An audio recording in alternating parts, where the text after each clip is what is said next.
So everything that appears is illusory. Everything. The only thing that is a reality doesn't appear as a thing. It is in all things, and it's no one particular thing. It cannot be named, it cannot be seen, yet it is all things. This awakeness, this aliveness that knows it all, this knowing of everything that isn't located. Everything else is illusory. Everything else is not how it seems. So this awakeness, this aliveness is looking through these body-mind mechanisms at a world. So all that it experiences is the six senses, if you include thought as a sense.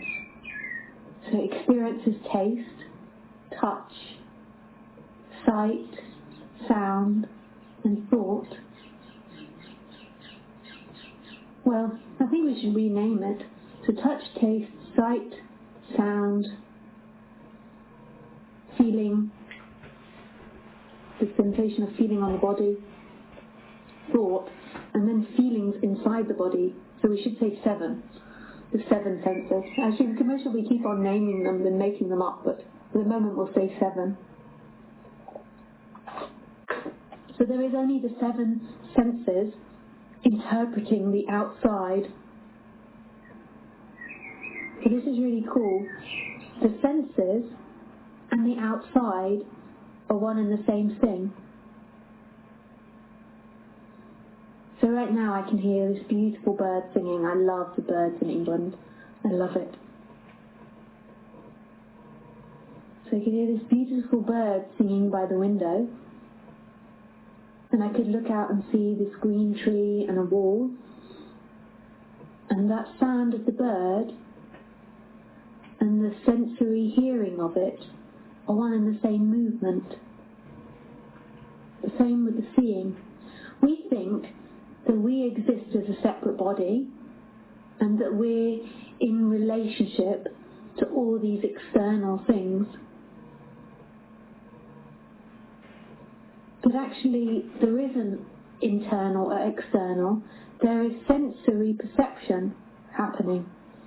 So awakeness looks through these bodies at the world, but the world is the same as the senses, and the senses are the same as the world. The way you know the senses is by the appearing of the sound, of the touch, of the sight, the feelings. So that bee and the hearing of the bee are not a separate individual action. The hearing of the bee and the seeing of the bee, maybe you guys can't hear it, are one and the same thing. There is actually no separation from it. The hearing of the sound of the bee and the bee aren't independent. It's like beingness, awakeness is looking through this amazing drawing of at itself. It gives the appearance like there's distance between Lisa and the bee, but there really isn't. We imagine the distance by the space, the air, the gap, but actually it isn't the space, it isn't distance. The bee isn't far away from me. So this awakeness looks through the senses. It's not even really looking through, that's just me putting it into English. It actually is just all appearances. Awakeness is the appearances happening. But to make it easier for me to speak about, it looks through these bodies as this apparent external world, which isn't external. And it's creating the sound of the bee and the sense simultaneously. The sound of the bee and the sense of it simultaneously. It's like the chicken and the egg. One doesn't come first. They are the same thing. It's not like hearing comes first and then all the things to be heard. They're dependent on each other. And all this space isn't really space between the bee and me. You see, we look and we see the bee, say, over there on the wall in the distance, but it's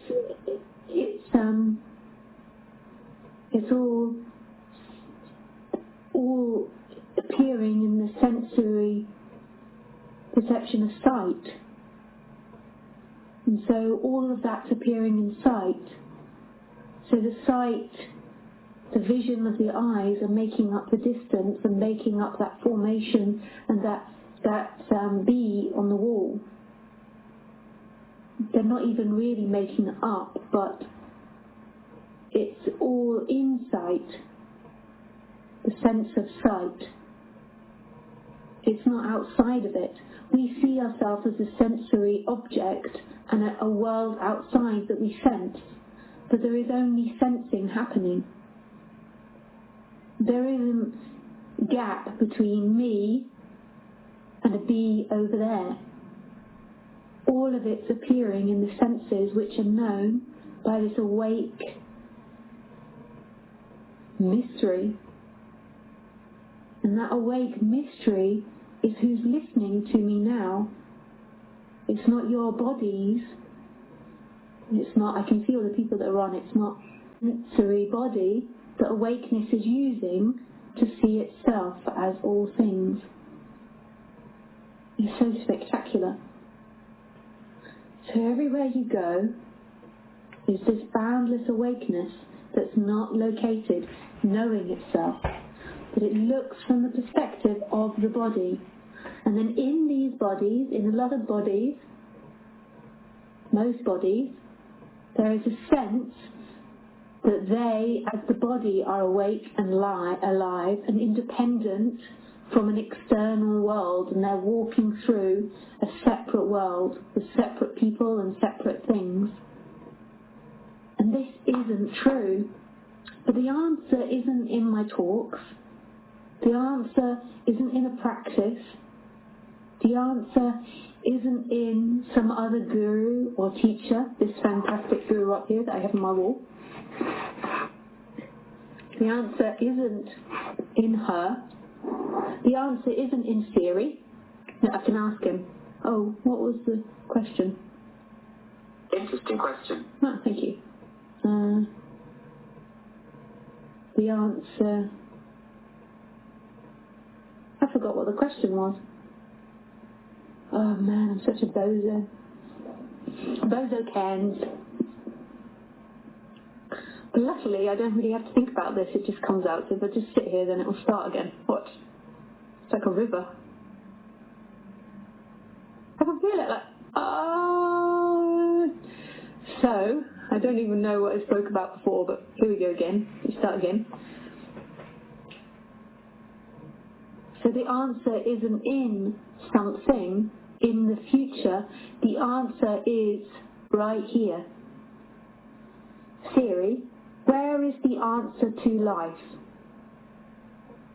Life, the condition that distinguishes animals and plants from inorganic matter, including the capacity for growth, reproduction, functional activity, and continual change preceding death.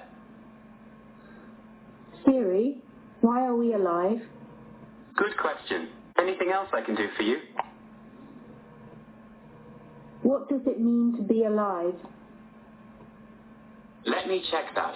Here is what I found. Is life non-dual? Until next time. Is life... Oh, we just said goodbye. Is life non-dual? Interesting question. Yeah. Is life made by God? So basically that's that. Basically, the answer is only found here. You can't find it in a concept in the next moment. Right here is the non-division in this. But the problem with the human, why it suffers so much, is it always looks for the answer in the next moment. And in looking in the answer in the next moment, it's already a divided reality, a dualistic world, because time is division. The time and the separation are the same thing. They're dependent on each other. But there is a presence here, an awakeness, aliveness, which is appearing as all things, which knows itself not from a location, which isn't a thing in this world, it is all things. And it's right here, it's what always is. That which comes and goes is unreal. That which is in movement is unreal. The truth is in what always is. It's always awakeness. And awakeness is experiencing itself through appearances, looking through these bodies, looking through these instruments at itself, and it knows itself by the appearances.